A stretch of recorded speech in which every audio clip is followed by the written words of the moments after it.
Kahit sino ka pa, Basta't mahal kita, lagi na lang akong sumusunod sa'yo. Yo, what's up mga kababayan, mga kalingap? Welcome back muli sa aking munting channel. Ako po ang inyong host, walang iba, Kalingap Auriada ay muling nagbabalik. Isang mapagpalang araw ng Biyernes po sa ating lahat. Nawa ay nasa mga mabubuti po tayong mga kalagayan habang pinapanood ang video na ito, no?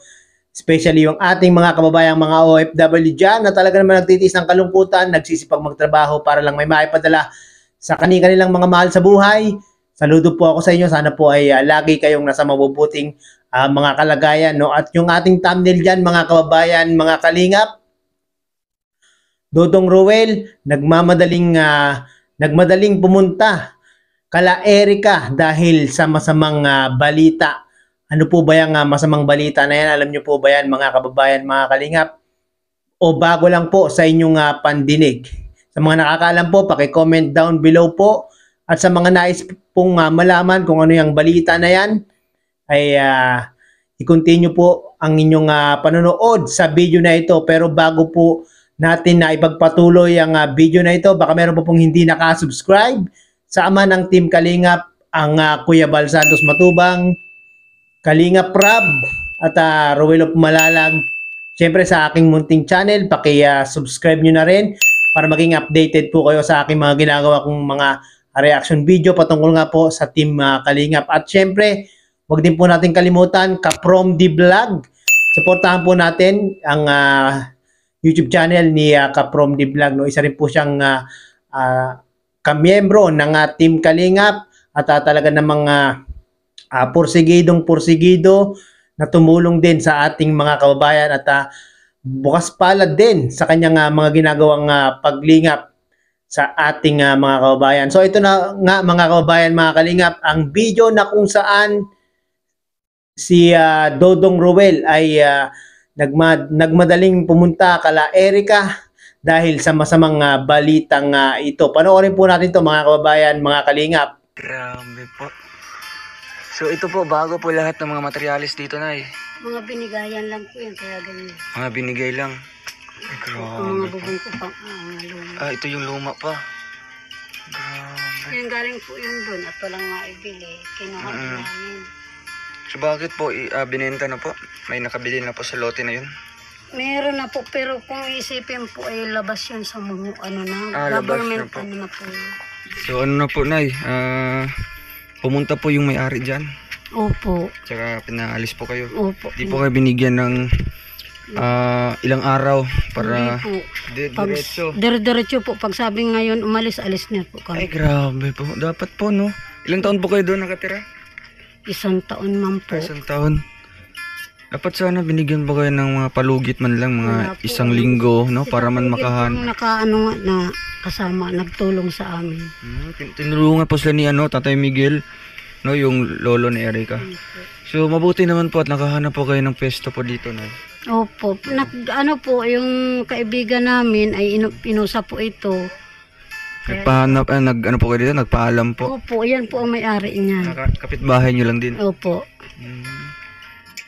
Ano pong nararamdaman nyo po ngayon, ay na ganito po, no? Ang hirap po. Hirap na din po kami. Walang maayos na matirahan.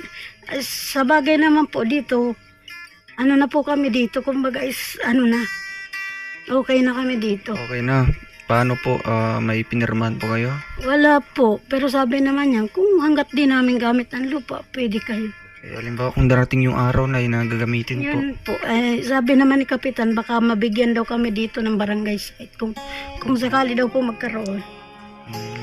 Kayo po yung priority po, magkaroon po ng ganoon. Sige po. So ngayon po, bakit po naging emotional po kayo? Natutuwa lang po ako at kahit nandito na po kami, nakita niyo po pa rin kami. Kahit po gaanong layo namin, nakita pa rin ninyo kami. Ano pong nararamdaman niyo po na nung nag-alis na po kayo doon? Sana magbisita kami ulit ni Ruel. Opo. Nasabi ko po kay Tata Egil yun. Sabi ko, Tata Egil, sana magbisita man din ulit kami ni Ruel. Sabi mo, Tatay Eli, busy lang yun, kaya ganun. Kaya nga po, wala po kaming ibang tinanungan mga kalingap, no, kundi pumunta po kami kina Erica kasi sila Tatay Miguel po yung nakakaalam, no, kung saan po ito sila nanay na lumipat. At ito po, sinamahan po kami ni Tatay Miguel at nakita po namin yung kanilang ginagawang bahay pa lang dito, no. So kayo po yung nagpagawa po nito, Nay? Yung pinsan ng kaibigan ko binigyan.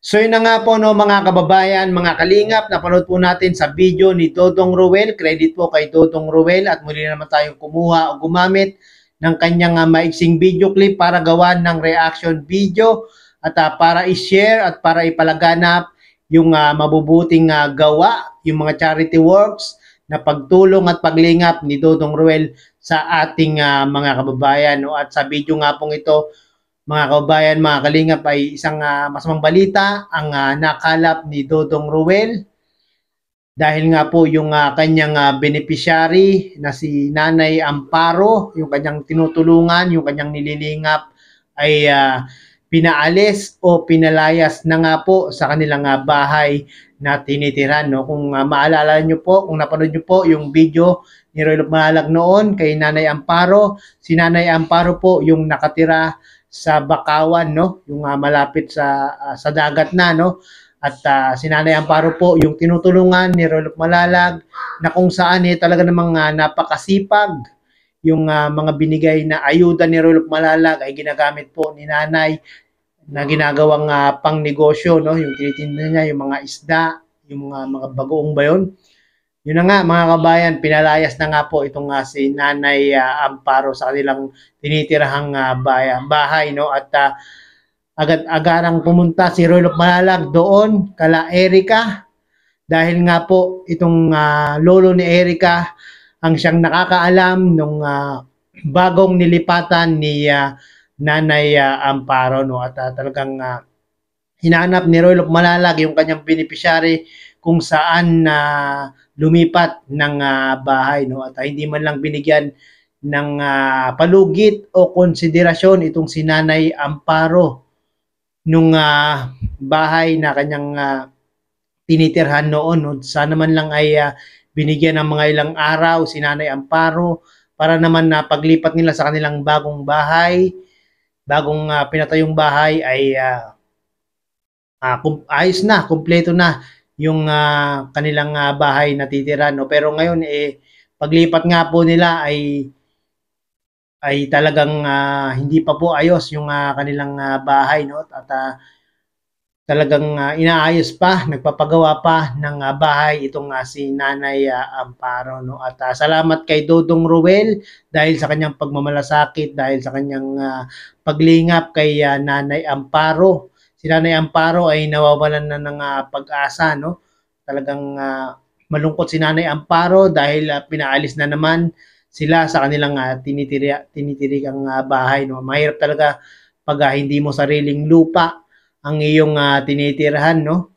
Talagang anytime ay pwede kang paalisin at wala kang magagawa kundi umalis o lumipat na lang sa ibang lugar, no. Sana nga po itong si Nanay Amparo ay mabigyan ng tawag doon sa kanilang barangay, no, ng sariling lupa, no, kahit rights lang, no, dahil nga po para naman na hindi na po paalis-alis, palipat-lipat itong si Nanay Amparo, no. At dahil nga po kay Rolf Malalag itong si Nanay Amparo ay talagang yung kanyang lungkot ay napapawi at muling nabibigyan ng pag-asa dahil nga po kay Dodong Ruel, no. Sa mga hindi po nakapanood ng video na ito, mangyari po ay pakipanood nyo po sa YouTube channel ni Dodong Ruel para mapanood nyo po yung kabuuan ng video na aking nire-reaction. Maraming pong salamat mga kababayan, mga kalingap, at muli ay umabot po kayo sa dulo nitong aking reaction na video. Bye-bye!